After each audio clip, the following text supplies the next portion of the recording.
Marcus Thompson adjusted his silk tie as he stepped out of his black Bentley, the afternoon sun glinting off the polished chrome.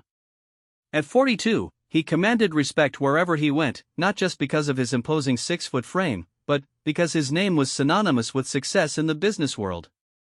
Thompson Industries had grown from a small tech startup to a global empire worth over $8 billion under his leadership, and, today marked what could be the most significant deal in his company's history. The Golden Tower restaurant stood before him like a monument to luxury, its glass facade reflecting the bustling city streets below. This wasn't just any restaurant, it was the kind of place where billion-dollar deals were made over perfectly aged steaks and vintage wines. The kind of place where Marcus felt he belonged, where his success was understood and celebrated by others who moved in the same exclusive circles. Marcus had chosen this venue specifically for his meeting with Hiroshi Tanaka, the CEO of Yamamoto Corporation, Japan's largest technology conglomerate. After 18 months of negotiations, they were finally ready to sign a partnership deal worth $5 billion that would revolutionize the global tech industry. The merger would combine Thompson Industries' cutting-edge artificial intelligence with Yamamoto's manufacturing capabilities, creating a technological powerhouse that would dominate markets worldwide. As Marcus pushed through the heavy glass doors, the cool air conditioning provided immediate relief from the summer heat. The restaurant's interior was even more impressive than its exterior. Marble floors stretched across an expansive dining area, while crystal chandeliers cast warm light over tables draped in pristine white linens. The soft murmur of conversation mixed with the gentle clinking of fine china, creating an atmosphere of refined elegance that Marcus found deeply satisfying. "Mr. Thompson, welcome to Golden Tower," greeted the maitre d', a distinguished man in his 50s whose practiced smile spoke of years serving the city's elite. "Your private dining room is prepared, and Mr. Tanaka should be arriving shortly." Marcus nodded curtly, his mind already focused on the presentation materials in his briefcase. Every detail of today's meeting had been meticulously planned. The contracts had been reviewed by teams of lawyers, the financial projections had been verified by the best analysts money could buy, and Marcus had personally rehearsed his talking points until they flowed like second nature. This deal represented more than just business, it was validation of everything he had built, proof that a kid from Detroit who had grown up in poverty could rise to command respect on the global stage. The private dining room was perfect, with floor-to-ceiling windows offering a panoramic view of the city skyline. Marcus settled into his chair and opened his laptop, reviewing the key terms one final time. The partnership would give Thompson Industries access to Yamamoto's vast distribution network across Asia, while providing the Japanese company with the advanced AI technology they needed to maintain their competitive edge. It was a win-win scenario that had taken months to negotiate, with both sides making careful concessions to reach this moment. At exactly 2 o'clock, Marcus heard voices in the hallway outside. The door opened, and Hiroshi Tanaka entered, followed by his translator and 2 senior executives. Tanaka was a man of few words, but Marcus had learned to read the subtle cues that indicated the Japanese businessman's mood. Today, Tanaka seemed relaxed, even pleased, a good sign for the negotiations ahead. "Thompson-san," Tanaka said with a slight bow, his English heavily accented but clear. "It is good to see you again. I hope today we can finally conclude our business." Marcus rose and extended his hand, offering what he hoped was an appropriately respectful smile. "Hiroshi, thank you for making the trip. I believe you'll find everything is exactly as we discussed. Shall we begin?" As they settled around the polished mahogany table, Marcus felt the familiar rush of adrenaline that came with high-stakes negotiations. This was what he lived for, the moment when months of planning and preparation culminated in success. The servers would bring their meals soon, but first there would be the careful dance of final details, the last-minute clarifications that often determined whether deals like this succeeded or failed. "I have reviewed the latest contract modifications," Tanaka said, pulling out a leather portfolio. "My board is satisfied with the intellectual property protections we discussed. However, there is one final matter we must address." Marcus leaned forward, his attention fully focused. In deals of this magnitude, there was always some final hurdle that tested both parties' commitment to the partnership. "Of course. What concerns does your board have?" "It is not a concern, exactly," Tanaka replied carefully. "Rather, it is an opportunity. My colleagues in Tokyo believe this partnership could extend beyond our original scope. They are interested in discussing additional markets, particularly in South America and Africa. Marcus's pulse quickened. Additional markets meant additional revenue, potentially billions more in projected income over the next decade. It also meant more complexity, more variables to consider, but the potential rewards were enormous. That's certainly something we could explore. What kind of timeline are they considering for expansion? As they discussed the details, Marcus felt increasingly confident that this meeting would exceed even his highest expectations. The original $5 billion deal was just the beginning. Tanaka was essentially offering to double or triple their partnership scope. This could be the deal that transformed Thomson Industries from a major player into the dominant force in global technology. A soft knock on the door interrupted their conversation. "Come in," Marcus called out, barely glancing up from the contract documents spread across the table. The door opened, and a young woman entered carrying a silver tray with ice water and warm bread. She moved quietly, professionally, clearly experienced in serving high-profile clients without disrupting important conversations. Marcus noted her presence peripherally but remained focused on Tanaka's explanation of the proposed South American market entry strategy. "If I may," the server said softly, approaching Marcus's side of the table, "would you prefer still or sparkling water with your meal today?" Marcus glanced up, momentarily annoyed by the interruption. The woman was young, probably in her early 20s, with short natural hair and intelligent brown eyes. She wore the restaurant's standard black uniform with white trim, and her name tag identified her as Keisha. What immediately struck him, however, was not her appearance but the fact that she had interrupted a crucial moment in his negotiations. "Just leave the water and go," he said curtly, his tone sharper than necessary. "We're in the middle of something important here." Keisha nodded politely and began setting down the water glasses, but as she reached across the table to place Tanaka's glass, her sleeve briefly brushed against one of the contract documents. It was barely noticeable contact, certainly nothing that would damage the papers, but Marcus's stress over the high-stakes negotiation made him react more strongly than the situation warranted. "Can you be more careful?" Marcus snapped, his voice rising slightly. "These documents are worth billions of dollars. Maybe you should stick to serving at places more suitable to your background." The words hung in the air like a toxic cloud. Marcus realized immediately that he had crossed a line, but his pride prevented him from backing down. He had spent years building his reputation, years proving that he belonged in rooms like this, and the stress of maintaining that position sometimes manifested in ways he didn't entirely control. Keisha's expression didn't change, but Marcus caught something flashing in her eyes, not anger, exactly, but a kind of quiet dignity that made him feel suddenly uncomfortable. She finished placing the water glasses without saying a word, then stepped back from the table. "Will there be anything else, gentlemen?" she asked, her voice professionally neutral despite what had just occurred. Tanaka was staring at Marcus with an expression that was difficult to read. The Japanese businessman's face remained composed, but there was a subtle shift in his posture that suggested disapproval. In Japanese business culture, respect and dignity were fundamental values, and Marcus's treatment of the server clearly violated those principles. "No, thank you," Tanaka said quietly, addressing Keisha directly. "You have been very professional. Please accept my apologies for any misunderstanding."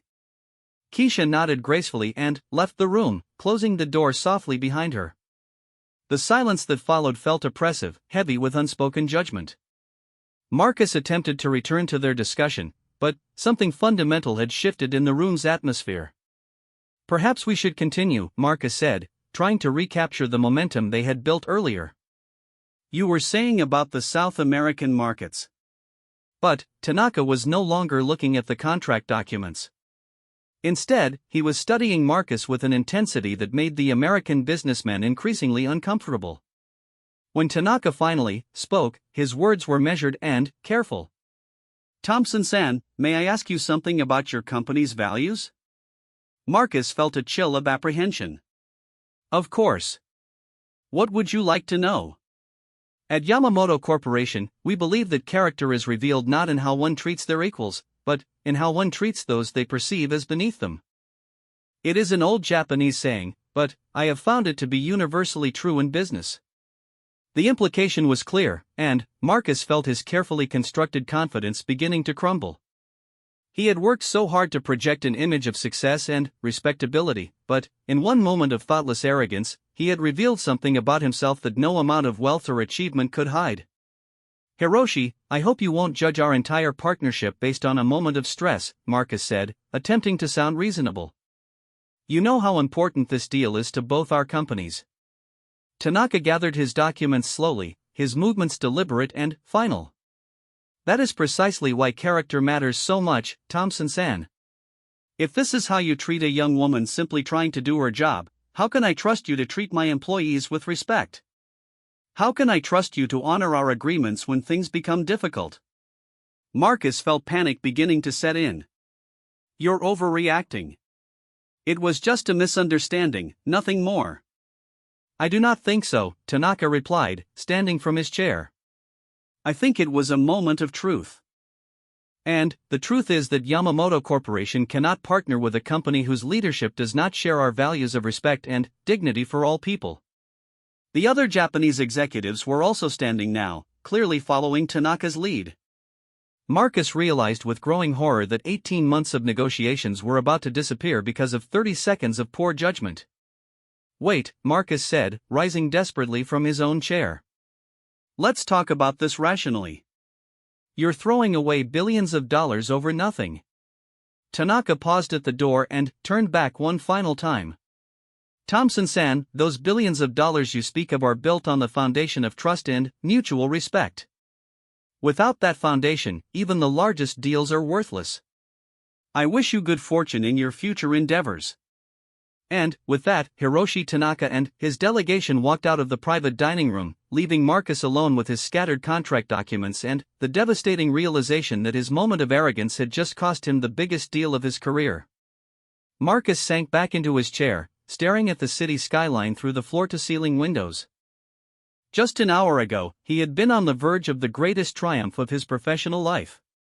Now, he faced the prospect of explaining to his board of directors, his shareholders, and his employees how he had single-handedly destroyed a $5 billion partnership in less than 5 minutes. The irony wasn't lost on him.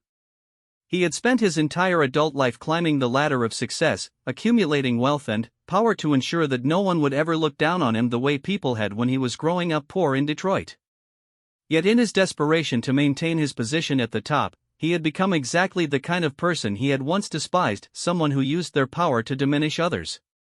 As Marcus began gathering the now useless contract documents, he couldn't shake the image of Keisha's dignified response to his inexcusable behavior.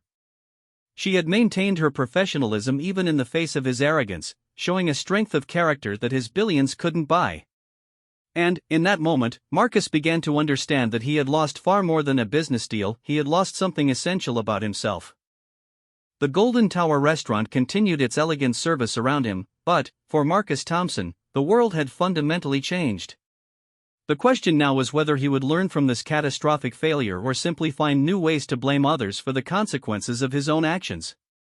The silence in Marcus Thompson's corner office felt deafening as he stared at his phone, which had been ringing almost constantly for the past 3 hours. News of the collapsed Yamamoto deal had leaked within minutes of Tanaka's departure from Golden Tower Restaurant, and now every major financial publication, business network, and industry analyst was demanding answers that Marcus simply didn't know how to provide. His assistant, Patricia, had fielded dozens of calls from reporters, board members, and concerned executives, each more urgent than the last.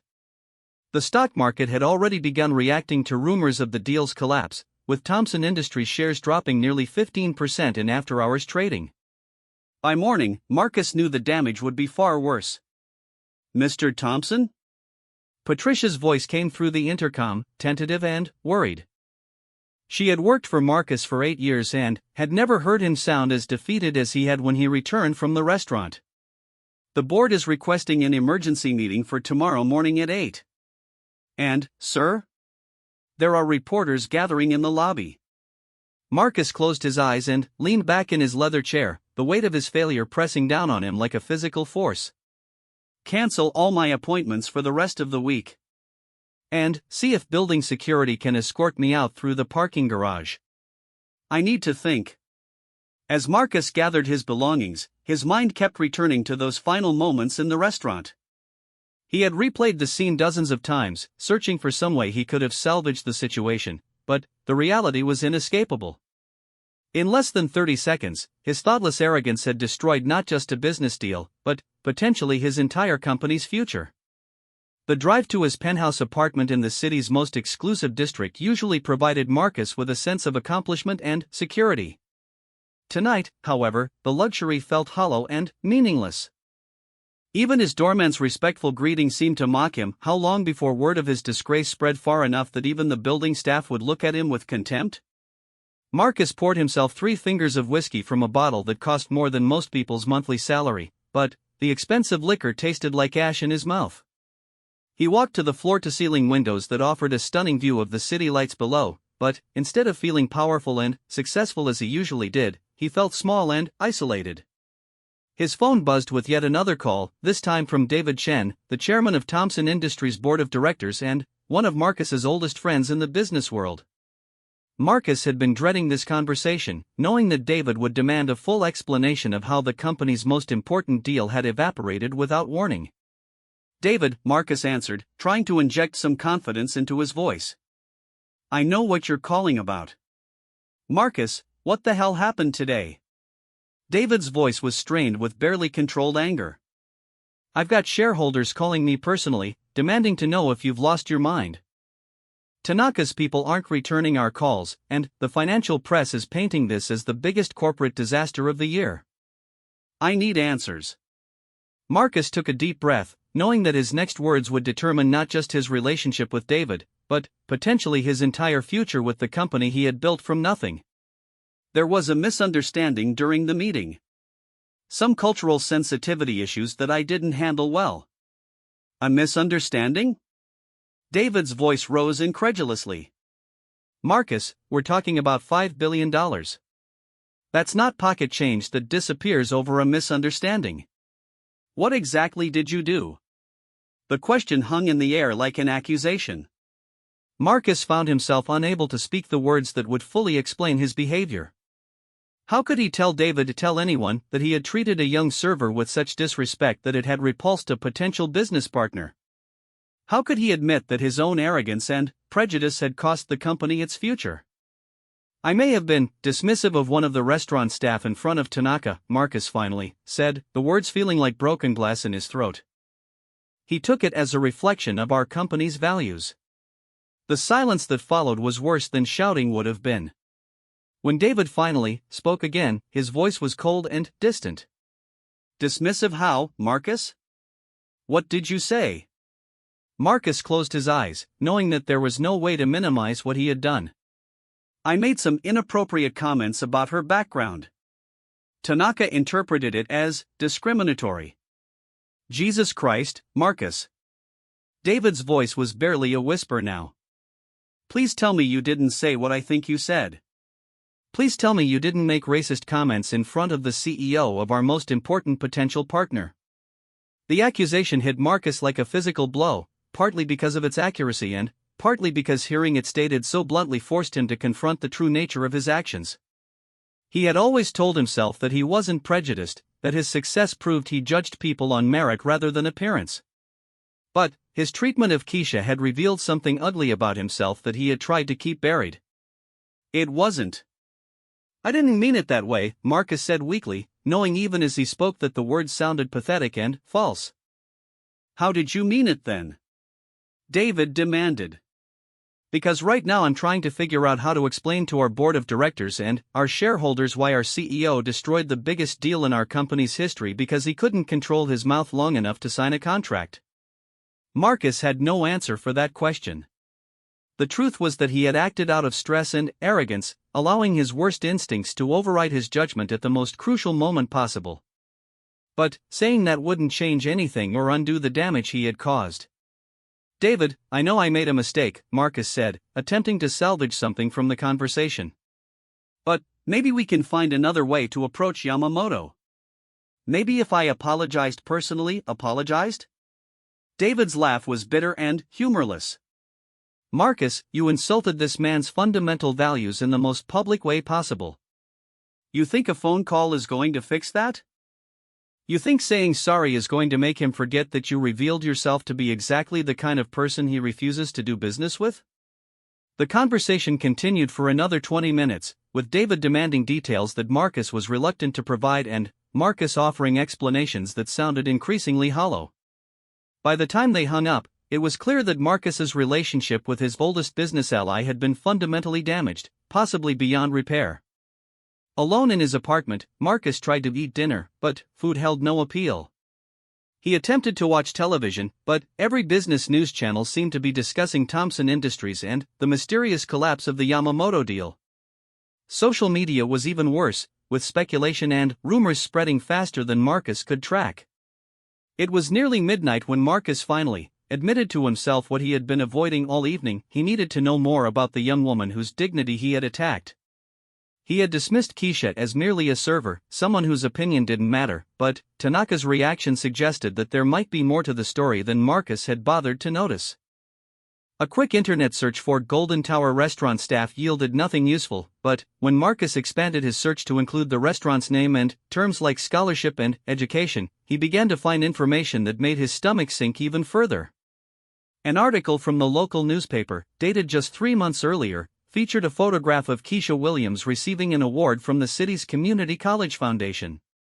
The headline read, "Local student overcomes adversity to pursue engineering degree while working full-time." Marcus read the article with growing horror, learning that Keisha was not simply a career server, but a 23-year-old engineering student who worked multiple jobs to support herself and her younger siblings while maintaining a 3.9 GPA. The article detailed how Keisha had been orphaned at age 16 when her parents died in a car accident, leaving her responsible for her 2 younger brothers. Rather than allowing the family to be separated by the foster care system, she had somehow managed to gain legal guardianship and had been supporting them ever since. She worked at Golden Tower during the day, tutored mathematics at a community center in the evenings, and attended engineering classes whenever her schedule allowed. Keisha Williams represents the best of what education can achieve, the article quoted her engineering professor as saying. Despite facing challenges that would crush most people, she has maintained her focus on building a better future for herself and her family. She is exactly the kind of student who will go on to make meaningful contributions to our community and our world. Marcus set down his phone with shaking hands, the full weight of his actions finally becoming clear. He had not simply been rude to a server, he had attacked a young woman who was working multiple jobs while putting herself through engineering school, someone who had overcome more adversity in her 23 years than Marcus had faced in his entire privileged life. The irony was devastating. Marcus had grown up poor himself, had faced his own share of discrimination and dismissal from people who judged him based on his background rather than his potential. Yet when confronted with someone else struggling to rise above difficult circumstances, he had become exactly the kind of person who had once made his own life more difficult. As Marcus sat in his luxury apartment, surrounded by the trappings of his success, he began to understand that his treatment of Keisha had revealed something fundamental about who he had become. Somewhere along his journey from poverty to wealth, he had lost the empathy and understanding that had once driven him. He had become so focused on maintaining his position at the top that he had forgotten what it felt like to struggle at the bottom. The next morning brought news that was even worse than Marcus had anticipated. Thompson Industries stock had dropped 28% in overnight trading, wiping out nearly $2 billion in market value. The financial press was calling it one of the most spectacular self-inflicted corporate disasters in recent memory, and analysts were beginning to question whether the company could survive without the Yamamoto partnership. More troubling still were the rumors beginning to circulate about the specific nature of Marcus's behavior at the restaurant. Someone, possibly a Golden Tower employee or another diner, had apparently provided details to a gossip blogger, and now whispers of racism and discrimination were spreading through social media like wildfire. Patricia met Marcus at the parking garage entrance to help him avoid the reporters who had gathered in the building's lobby. Her usually immaculate appearance showed signs of strain, and Marcus realized that his actions were affecting far more people than just himself. "Sir, the board meeting has been moved up to 7:30, she said quietly as they rode the elevator to the executive floor. And, Mr. Chin asked me to tell you that several board members are calling for your immediate resignation. Marcus nodded grimly, knowing that his position as CEO was likely finished regardless of what happened in the meeting. The only question was whether he would resign voluntarily or be forced out by the board. Either way, his career was effectively over, and the company he had spent 20 years building was facing an uncertain future because of his momentary lapse in judgment. As Marcus prepared for what might be his final board meeting as CEO of Thompson Industries, he couldn't shake the image of Keisha Williams maintaining her dignity in the face of his inexcusable behavior. She had shown more grace and professionalism in those few moments than he had managed in months of high-stakes negotiations. The question now was not whether Marcus could salvage his career. That ship had sailed the moment Tanaka walked out of Golden Tower Restaurant. The question was whether Marcus could find some way to salvage his humanity, to become the kind of person who deserved the success he had achieved rather than someone who used that success to diminish others. But, first, he had to face his board of directors and accept responsibility for the destruction he had caused. And, somehow, he had to find a way to begin making amends for behavior that had damaged not just his company, but his own soul. The Thompson Industries boardroom had witnessed many pivotal moments in the company's 20-year history, but never one quite like this. As Marcus entered the glass-walled conference room at 7:15 that morning, he found himself facing 8 of the most powerful business leaders in the city, each wearing expressions ranging from disappointment to barely controlled anger. David Chen sat at the head of the polished granite table, his usual friendly demeanor replaced by cold professionalism. To his right sat Margaret Holloway, the sharp-tongued former federal judge who had joined the board 3 years earlier and had never hesitated to challenge Marcus when she disagreed with his decisions. The other board members, tech executives, investment bankers, and industry veterans, represented billions of dollars in collective experience and influence, and Marcus could see in their faces that his time as CEO was measured in minutes rather than months. "Marcus," David said curtly, not bothering with his usual warm greeting. "I think we all know why we're here. The market opened 15 minutes ago, and we're down another 12%. That's 40% of our market value gone in less than 24 hours. I need you to explain to this board exactly what happened yesterday, and I need the complete truth." Marcus took his customary seat at the opposite end of the table, the distance between himself and the other board members feeling more vast than ever before. He had prepared for this moment during his sleepless night, rehearsing various explanations and justifications, but, facing the collective disappointment of people he had worked with for years, he found that all his careful words seemed inadequate. Yesterday's meeting with Yamamoto Corporation began exactly as planned. Marcus started, his voice steady despite the turmoil in his mind. "Tanaka and his team were enthusiastic about the partnership, and we were even discussing expanding the deal beyond our original scope. Everything was proceeding smoothly until..." He paused, knowing that his next words would likely end his career but unable to find any way to soften their impact. "Until I made inappropriate comments to one of the restaurant's servers in front of Tanaka and his delegation," Marcus continued, the words feeling like lead in his mouth. Comments that Tanaka interpreted as discriminatory and inconsistent with Yamamoto Corporation's values. Margaret Holloway leaned forward, her steel-gray eyes fixed on Marcus with laser intensity.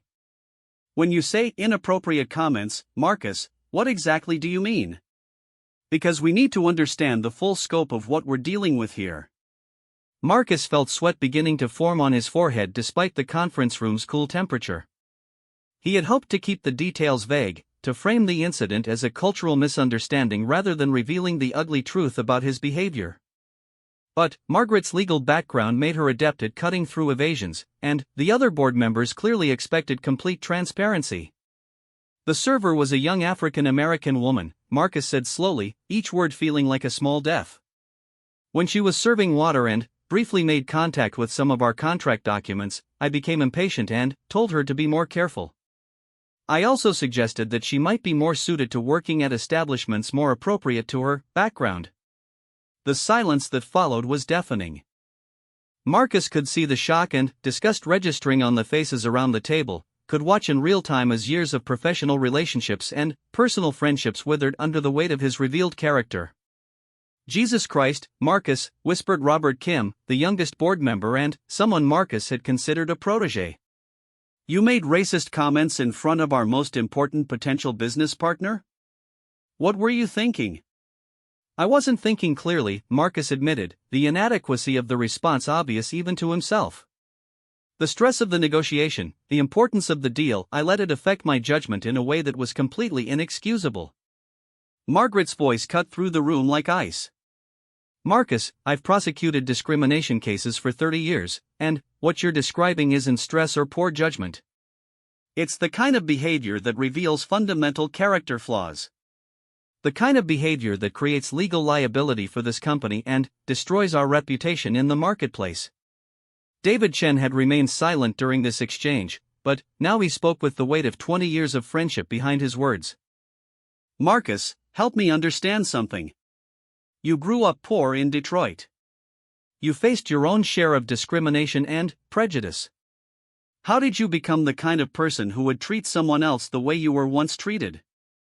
The question hit Marcus harder than any of the previous accusations because it forced him to confront the most painful aspect of his behavior, the way he had betrayed his own values and experiences. As he sat in that boardroom, surrounded by the wreckage of his career, Marcus began to trace the path that had led him to that moment. I think, Marcus said slowly, struggling to find words for thoughts he had never allowed himself to fully acknowledge, I think somewhere along the way I convinced myself that my success meant I had transcended my background. That I had earned the right to look down on others the way people once looked down on me. He paused, seeing his younger self in his mind, the kid from Detroit who had worked 3 jobs while putting himself through college, who had faced rejection and dismissal from people who judged him based on his zip code and his secondhand clothes. When I was building this company, I told myself I was different from those people who had dismissed me. That I judged people on merit, not on appearance or background. But, yesterday, when I was stressed and trying to maintain my position in front of Tanaka, I became exactly the kind of person I used to hate. The confession hung in the air like smoke, and Marcus could see that while some board members appreciated his honesty, it did nothing to change the fundamental reality of what he had done. If anything, it made his behavior worse, not the product of ignorance, but of willful hypocrisy. Marcus, David said, his voice heavy with disappointment, we've known each other for 20 years.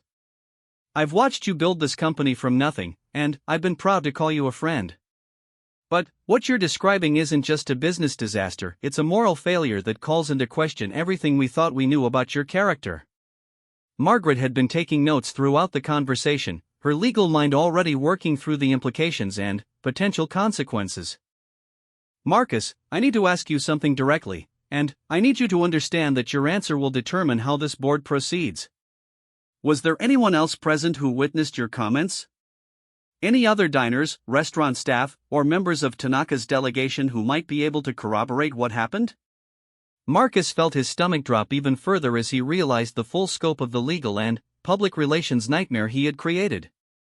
The private dining room was relatively isolated, but there were servers coming and going. And Tanaka's translator was present for the entire exchange. So we're looking at potential witnesses who could testify about your discriminatory behavior, Margaret said grimly. Marcus, you need to understand that this isn't just about losing a business deal. If this young woman decides to file a discrimination lawsuit, or if the story becomes public in its full details, we could be looking at massive legal liability and irreparable damage to our corporate reputation. The room fell silent again as the full magnitude of the situation sank in. Thompson Industries wasn't just facing the loss of a major partnership, they were potentially facing a discrimination scandal that could destroy the company's ability to attract top talent, win new contracts, or maintain relationships with existing partners. Robert Kim spoke up, his voice filled with the kind of disappointment that only comes from shattered expectations. Marcus, I joined this company because I believed in your vision, in your story of rising above adversity through hard work and determination. Finding out that you've become someone who perpetuates the same kind of discrimination you once faced, it's devastating. Marcus nodded, accepting the condemnation because he knew it was deserved. Robert, I know I've let you down. I've let all of you down, and I've let down every employee in this company who believed that we stood for something better.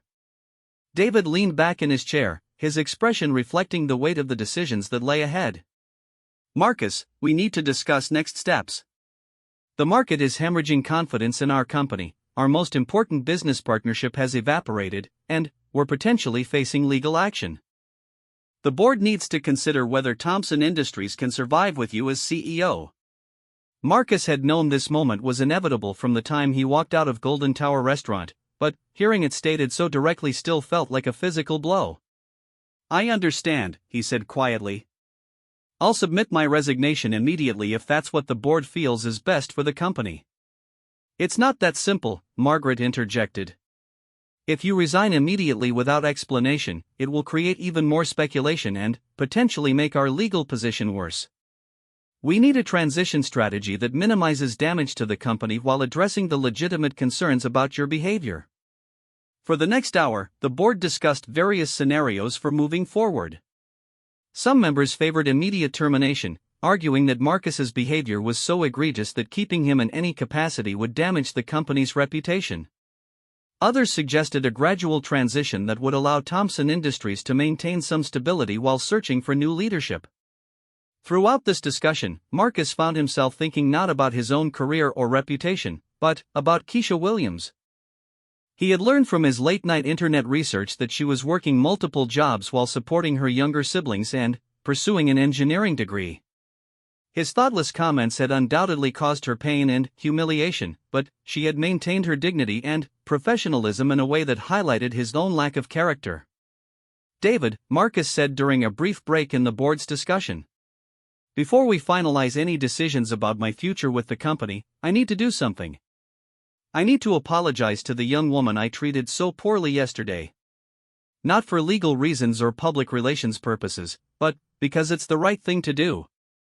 Margaret frowned, her legal instincts immediately raising red flags. Marcus, I would strongly advise against any direct contact with this woman.